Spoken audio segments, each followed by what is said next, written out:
keep winning, winning. I'ma keep winning, winning. Ooh. I'ma keep winning, winning. You can try to save yourself, but you only go. What's going on, guys? Jake Cam back with another video, and today I'm going to be doing a 7-round Chicago Bears mock draft where I take over the Chicago Bears and I do what I think that they should pick at every single pick based on how the board falls. But before we get into it, please make sure to like the video, comment down below anything you agree or disagree with down in the comments section, and make sure to subscribe to the channel for future NFL content I'm going to be putting out. Pro days just happened. I'm going to be doing top 5 videos later on in this month and moving all the way up into the NFL draft that is now less than a month away. So make sure to subscribe to the channel to be able to keep up with all that. So jump into this. I'm going to be taking over the Chicago Bears at pick 10. Really, what we're looking for probably is Ashton Jeanty falling here to 10. I feel like one of the 3 picks that they're going to end up going with, or technically 4 picks where they would go, is running back Ashton Jeanty or Amarion Hampton. I think is where they're going to go at 10, or Tyler Warren to be able to pair him and Cole Kmet up, or they're going to go with the edge piece on the defensive side of the ball. So I'm going to go ahead and start this draft and see how it falls. Maybe we'll move up into it. I may restart it and do a little bit of editing if this one is totally unrealistic, because sometimes with these simulations, it could easily have Travis Hunter fall to pick 10, and that's just not going to happen. So if it ends up getting a little bit unrealistic at this first part in the first round, I'm gonna restart it and probably edit it out and then make a jump cut. So I'm gonna go ahead and start it and we'll see how this ends up going. So jumping back into it, I'm gonna go ahead and pick from here. I know Travis Hunter is on the board, but I've done this millions of times, and almost every single time for some reason Travis Hunter is on the board at this number 10 pick. So I'm just gonna ignore it and act like Travis Hunter is not here on the board, and we're gonna decide from this. Genty's still on the board, and Campbell. I think this makes it pretty easy for us as a Chicago Bears team. We're not trading back here. If Genty's still on the board with that Ben Johnson system, I think the main idea here is to kind of rebuild what he's doing Detroit offensively with a little bit better with Caleb Williams. So making this a little bit easier on Caleb Williams, we're going to try to get that offensive support for him, and we're going to take Ashton Jeanty here at the number 10 pick. They ended up beefing up the offensive line a lot. We have 2 second-round picks coming up here as well. So if we want to address that, maybe get another tackle for to be able to back up. We'll address that then. But trying to make life easier for Caleb Williams and make sure to get a more explosive offense, we're going to do that with Ashton Jeanty and be able to pick that guy up. Now, here at the early part of the second round, we do have some very interesting pieces that ended up falling into our lap here that did not get taken, as we still see a Marion Hampton, who would probably be off the board by now, Tyler Booker, who would probably be off the board by now, and Walter Nolan, who would probably be off the board, all got still here on the board. So we still have some interesting picks here. Now, I do think they ended up going out and getting Grady Jarrett, the Bears did. So Walter Nolan would be an interesting one to be able to pick up and pair up with Grady Jarrett. But I still think I'm going to look at some other options here to be able to pick up. Their secondary is in pretty good shape. Maybe they could use another corner. But a lot of this Xavier Watts would be interesting to be a safety here. But I think at this point in the draft with these, I would probably look to trade back. But a lot of the trades that have been offered aren't really the best. So I think you really just take best player available and just kind of try to buff up the defensive line and get the best interior defensive line rotation that you can.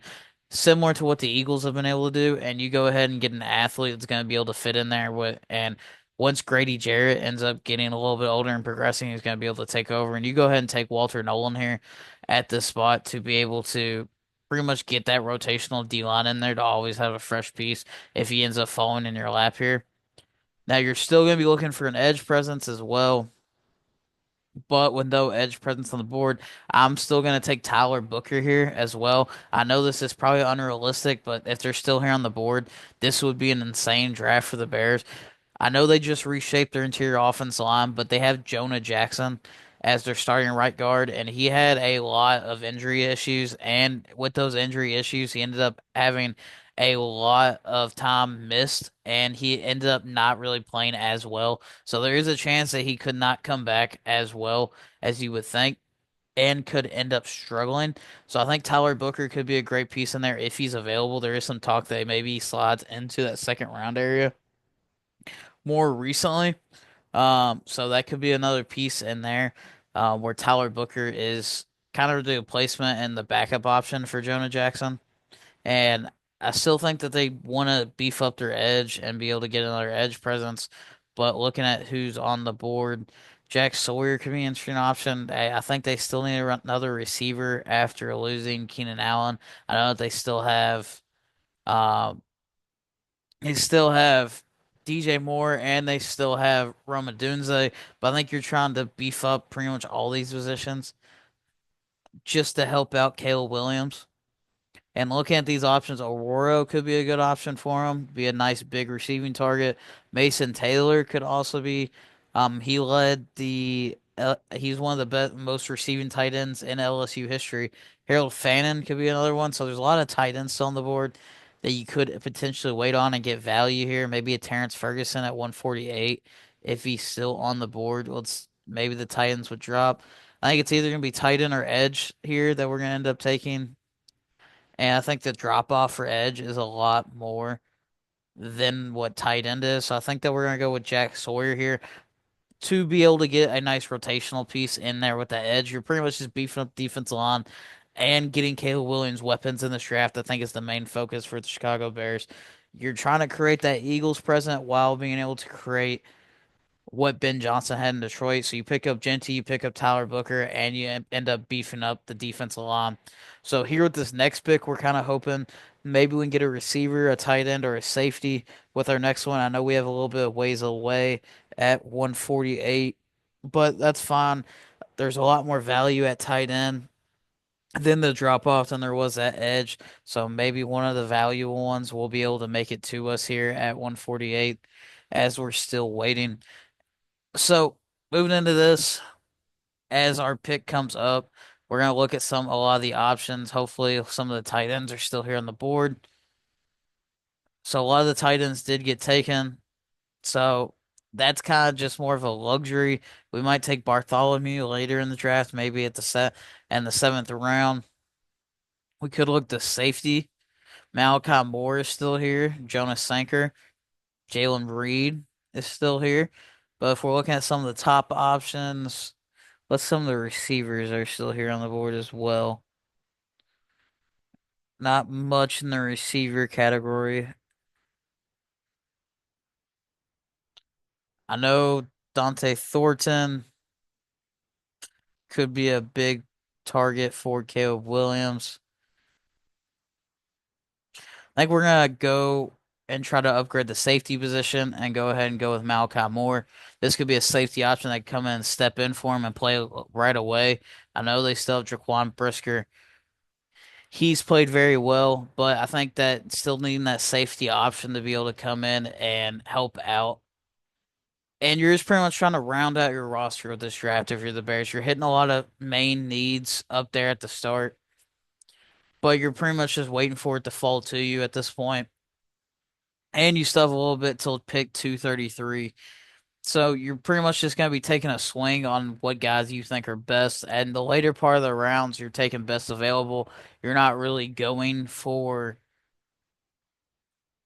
guys to fit needs necessarily with these last two picks. You're swinging on high upside in possibly positional areas.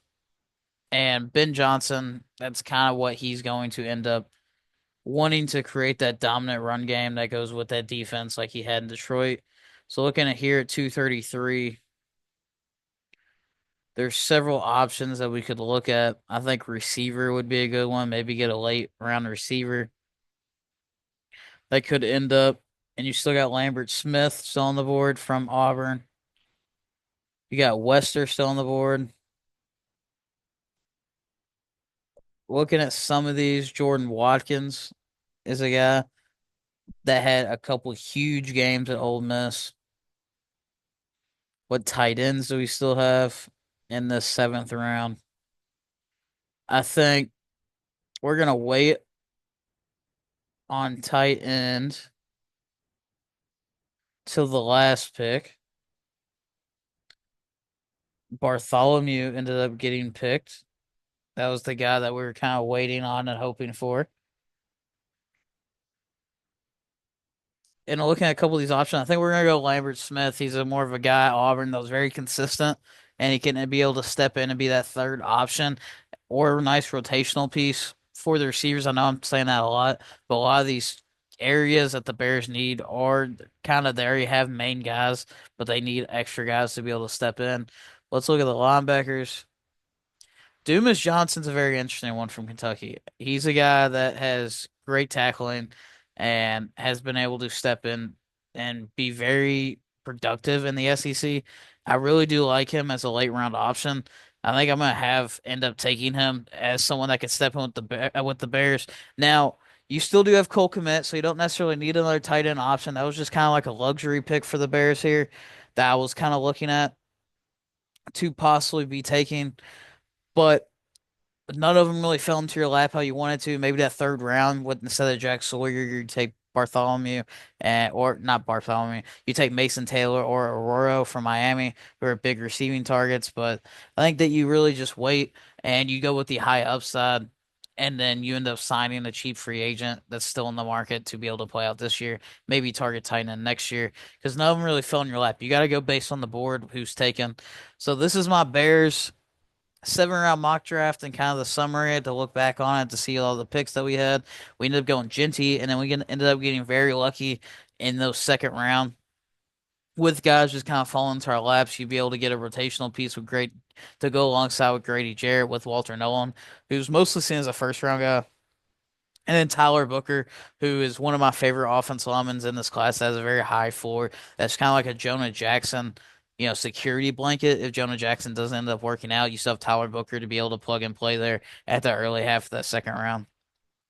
And then Jack Sawyer's in our edge piece. Malcolm Moore fits the safety spot to be able to plug in. He may have been a little bit of a reach. And then you get two high upside guys here later in the draft. So let me know in the comments down below anything you would have done differently, any of these picks. Make sure to like the video and then subscribe to the channel for future NFL content I'm going to be putting out. I would like to make this team a series. So if you want to see a series of each team in NFL where I do a 7 round mock draft for them, please let me know in the comments. But make sure to subscribe to be able to keep up with all of it. And thanks for watching. Yeah, feel like John Moran. Need a triple double. Told him check the stats. Yeah, I got a couple. I don't drop the ball. Now I never fumble. I'm the MVP. Now I feel like Russell. Feel like John Moran. Need a triple double. Told him check the stats. Yeah, I got a couple. I